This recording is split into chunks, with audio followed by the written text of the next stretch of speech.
Ya rungokno ya. Iki penting ya, gue ngelatih tauhid. Ya napa nggih ngelatih napa? Tauhid. Setan itu kepinginnya uang itu gak berpikir. Sehingga terjadilah teori tobiyah. Tobiyah itu alam ini wujud dengan dirinya sendiri. Kata dengan sendirinya sendiri itu diulang-ulang. Terus ditambahi rofahiyah. Eling-eling rofahiyah itu urip mapan. Butuh kelon-kelon, butuh mangan-mangan, butuh turu-turu, butuh dugem-dugem. Karena orang ini sudah mendewakan hawa nafsu. Sehingga kenyamanannya ya kelon, seks, turu, jagungan, semuanya seperti itu. Nah, ini yang dikritik orang tasawuf. Sebab itu awal kekafiran adalah rofahiyah, hidup poya-poya. Karena dengan poya-poya ini orang tidak pernah berpikir serius, akhirnya tidak menemukan Tuhan. Sampai akhirnya orang paham komunis, ateisme, nihilisme. Saya itu pernah ketemu orang ateisme. Tanya saya gini, Pak Bah, saya ini cara berpikir ateis. Saya mau iman, kalau Anda bisa membuktikan Tuhan itu siapa? Lalu buktinya apa kalau ada Tuhan? Terus saya bilang gini, betul Anda ingin iman? Ya, kata. Terus saya pakai teori mantek, karena saya dulu pernah belajar mantek. Kelirunya orang Islam, ini rumah orang memang ini serius ya ngaji. Memang syaratnya ngaji harus mengenalkan sama Allah. Inti ngaji adalah mengenalkan orang kepada Allah ma'rifat. Caranya adalah bina dari sokek dengan pikiran sing sehat. Kamu betul ingin iman? Ya Bapak, bertanya. Kalau ada rumah terbakar, kamu suka enggak? Ada orang yang bilang sebabnya kena konsleting listrik atau ada apa meledak. Atau Anda suka bilang enggak ada sebabnya sama sekali. Oh senang yang ada sebabnya, misalnya ya tadi kena konsleting listrik atau kompor terbakar dan sebagainya. Lalu kalau alam wujud ini kamu suka ada sebabnya apa tanpa sebab? Ya suka ada sebabnya sebetulnya saya. Nah, sebab itu oleh Islam dinamai Tuhan. Sebab ini oleh Islam dinamai Tuhan. Sebab itu dalam ilmu mantek, sebenarnya ilmu mantek itu nggak kenal Allah, bahkan nggak pernah nyebut nama Allah. Saya ulang lagi ya, di ilmu mantek, ilmu logika yang diajarkan di pondok-pondok itu tidak pernah nyebut Allah. Yang disebut adalah alam ini rubah, alam ini makhluk. Kalau makhluk butuh kholik. Paham ya? Alam ini sudah akibat musabab. Kalau akibat berarti butuh sebab. Yang sebab ini kita sebut musabibul asbab. Dan sebab ini harus lebih dulu ketimbang yang disebabi. Sebab itu harus bersifat qadim. Dan kalau wujud ini butuh sebab wujud, maka wujud penyebab disebut wajib atau wujud superior atau wujud super. Kita sebut wajibil wujud. Paham ya? Sehingga wujud yang ada ini kita butuh sebab. Yaitu harus ada wujud yang superior. Kita nambahi wajibil wujud. Nah, semua itu oleh Islam disebut Allah. Ya, semua itu oleh Islam. Tapi uniknya orang itu langsung iman. Betul ya orang itu. Nah, kiai-kiai tidak menerangkan gitu, Bapak. Sehingga saya nyari-nyari Allah itu siapa. Mulai dulu bilang kalau Allah itu faktor alam, saya iman. Itu kelirunya kita membalik logika. Dia mau iman. Tapi dia nyaman dengan istilah Allah itu. Yang dikatakan Tuhan adalah penyebab dari semua ini. Mungkin Einstein bilang itu kausa prima. Mungkin orang modern bilang apa saja. Kamu sih belum maksudnya. Jadi akal itu harus menemukan itu pasti nggak nyebut Allah. Nah Islam yang mengatakan itu. Coba sama cek saja. Ketika Allah mengenalkan dirinya. Iqra bismi rabbikal ladzi khalaq. Allah itu zat yang menciptakan. Khalaqal insana min. Itu nggak pernah nyebut dirinya Allah. Ya Yohanes wa'budu rabbakum. Rabbakum siapa? Alladzi khalaqakum walladzina min qablikum. Tuhanmu itu siapa yang menciptakan kamu, yang menciptakan orang sebelum kamu. Sebagian ayat saya kata Allah nyembahlah saya. Saya itu siapa? Zat yang menciptakan langit. Nah, kemudian sifat-sifat ini oleh Islam yang punya sifat itu dinamai. Tapi kelirunya kiai-kiai kalau nerangkan langsung Allah, tentu PKI pikirannya Allah itu siapa? Padahal akal hanya punya rumus, alam ini butuh banyak.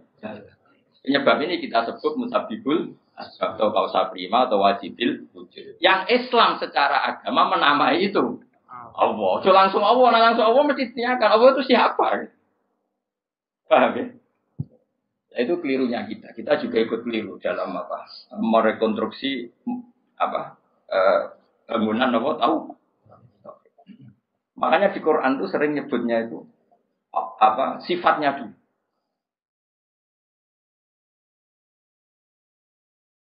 Ini penting saya utarakan. Jadi ini penting sekali ya karena nanti sampean senajan to muridku, kalau muridnya Mbah Mun, muridnya Bapak, nganti muridnya Nabi, nanti ketemu mungkar nakir. Itu tidak bisa kecuali kamu punya kemapanan logika. Jadi taklid itu tidak bisa. Karena mungkar nakir itu kayak pegawai KPU, jadi nak takut itu tebak-tebakan. Betul. Jadi mungkar nakir itu misalnya Nabi Muhammad, dia tidak nyebut itu Nabi. Ma taqulu fi hadzal rajul. Jadi enggak ma taqulu fi hadzal. Yang diajarkan mudin itu formalitas standar mungkin kompilasi hukum Islam apa. Itu sebetulnya enggak tahu saya. Kalau di Bukhari di Muslim, malaikat mungkar nakir tanya gini, ma taqulu fi hadzal rajul. Bagaimana komentar kamu tentang hadzal rajul? Bukan Nabi misalnya. Lelaki itu siapa? Padahal maksudnya lelaki itu adalah Rasulullah SAW. Tapi supaya pertanyaannya lebih sulit, coba kamu komentar lelaki itu siapa? Terus di situ di Bukhari diterangkan fa'amal munafik, fa'amal murtad. Orang munafik atau murtad, orang yang ragu. Terus dia komentar, kata orang-orang sini dia nabi, makanya saya ikut-ikutan bilang dia. Itu didefinisikan, dikategorikan orang munafik. Kalau cara ngomong, saya dengar-dengar, kata orang dia nabi ya, saya ikut-ikutan bilang dia. Wah itu diantem ya malaikat. Nah, terus kata Imam Bukhari di dalam riwayat, fa'amal mu'min awil mungkin, orang mukmin atau mungkin itu yang keyakinannya benar, karena rawinya syak ya biasalah dalam ilmu hadis seperti itu. Fayaqulu huwa Muhammadun ja'ana bil bayyinati wal huda. Fa'aman nabihi wa saddaqnahu. Kata-kata bil bayyinah. Orang itu adalah Muhammad. Dia nabi yang datang ke kita bil bayyinat dengan bukti yang begitu jelas. Maknanya bayyinat wal huda dan membawa petunjuk. Misalnya begini, ini yang saya alami. Kamu boleh copy paste, boleh ngeblas pikiran saya, tapi saya tidak menjamin mungkar nakir mengasisi karena syaratnya harus dari pikirannya sendiri. Tapi kita warai kerepean ya, loh. Misalnya begini, ini saya dan saya tanggung jawab sampai ketemu Allah. Aku roh Kanjeng Nabi nak nabi itu mergo ajaran salat. Saya loh. Meskipun saya tentu sudah iman dengan barokahnya Quran, hadis, guru-guru kita sudah iman. Tapi aku roh nabi nak nabi tenan itu gara-gara salat. Yaitu Nabi ngendikan as-sholatu imaduddin, salat itu cagak aku. Coba kalau dia seorang raja, ngapain menjadikan orang dikon sujud ning pangeran, dikon rukuk, dikon happy mek pangeran. Itu satu, as-sholatu imaduddin. Terus Nabi ku mati-matian. Nah, ana sahabat gak sholat jamaah. Itu jare Nabi sekali-kali wong tak kon ngimami santri. Aku gak ngimami.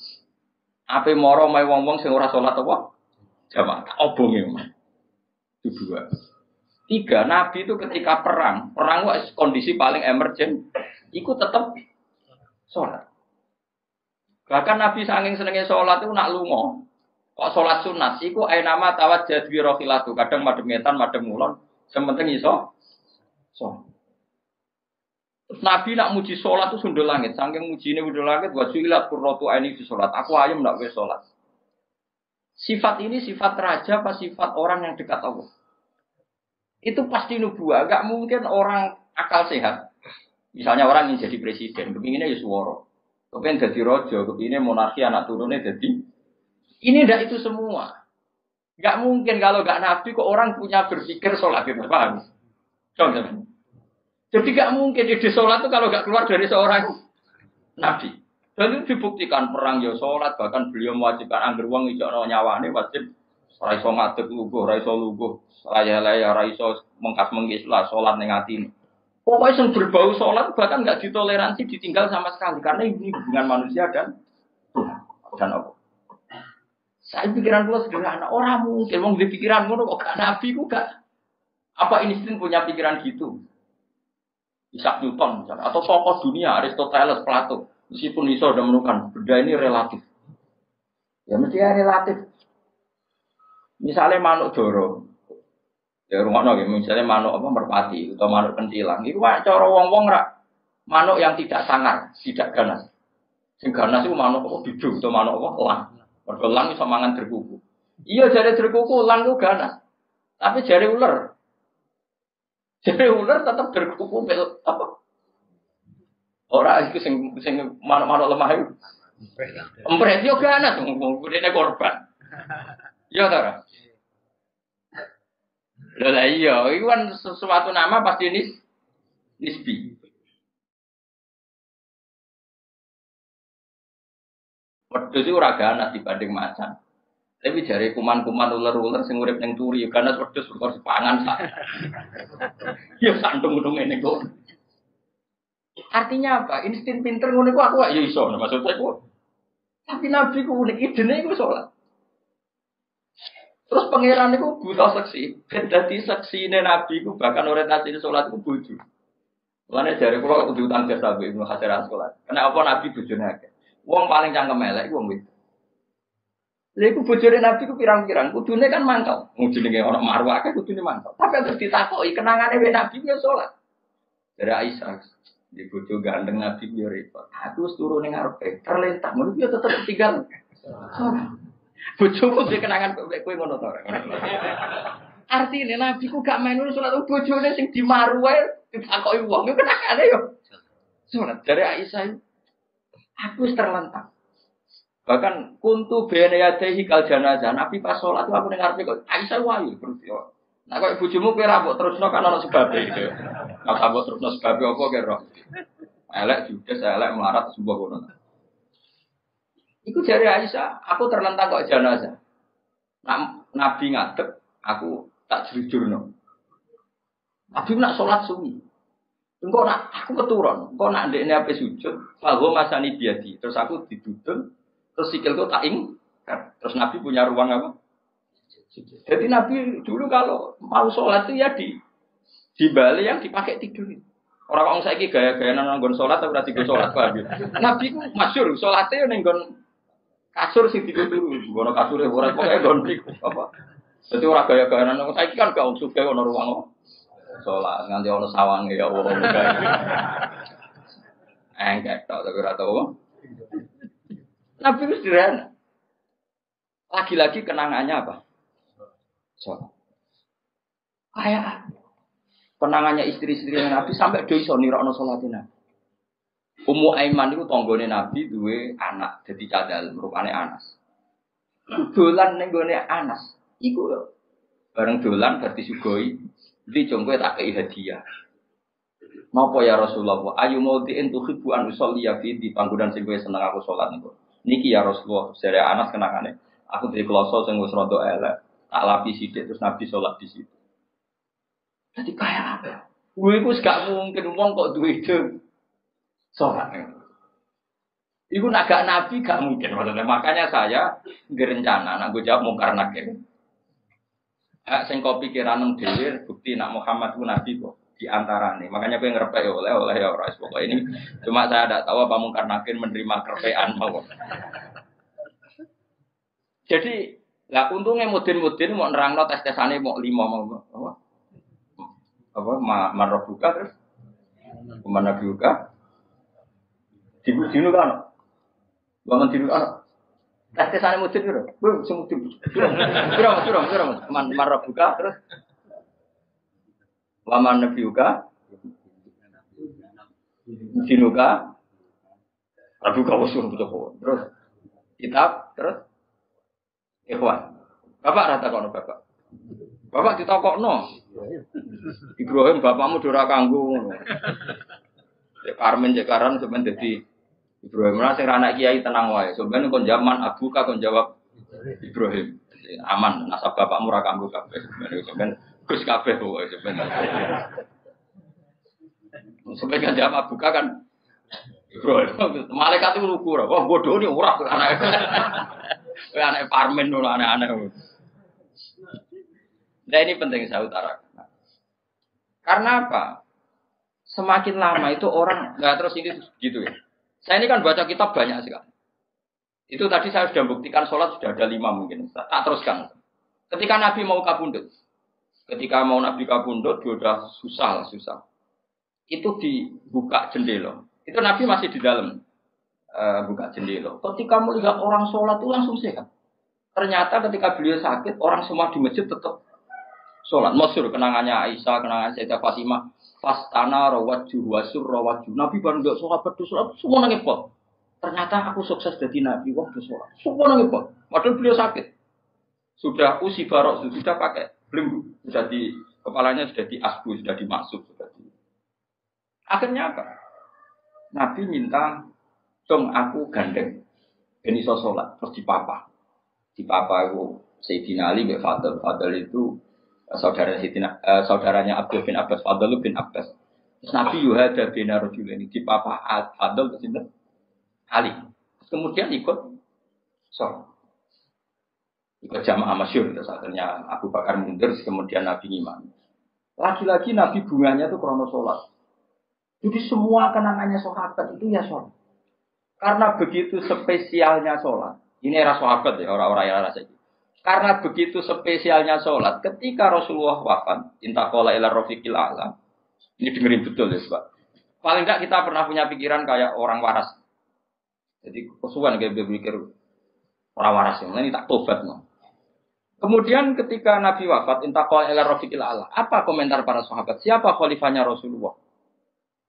Ya orang yang disuruh Nabi sholat. Kata alasan mereka, jabatan negara itu sepele. Wong sholat sepenting itu saja. Abu Bakar sing kon dadi imam. Saya ulang lagi cara berpikir sahabat. Jabatan presiden, jabatan khalifah itu cemen. Wong urusan dunia wae. Wong urusan sepenting sholat wae sing sowan pangeran dikongkon mimpin Abu Bakar. Apa meneh dia mau urusan dunia ben Abu Bakar. Itu ukurannya kelayakan jadi pemimpin itu juga sholat gitu Pak. Paham ya? Mulane ana kontestasi imam, paham? Tapi enggak tapi iku akal-akalan zaman modern itu akal-akalan iki cerita. Mulane tak koi iku zaman sahabat terus akiasno.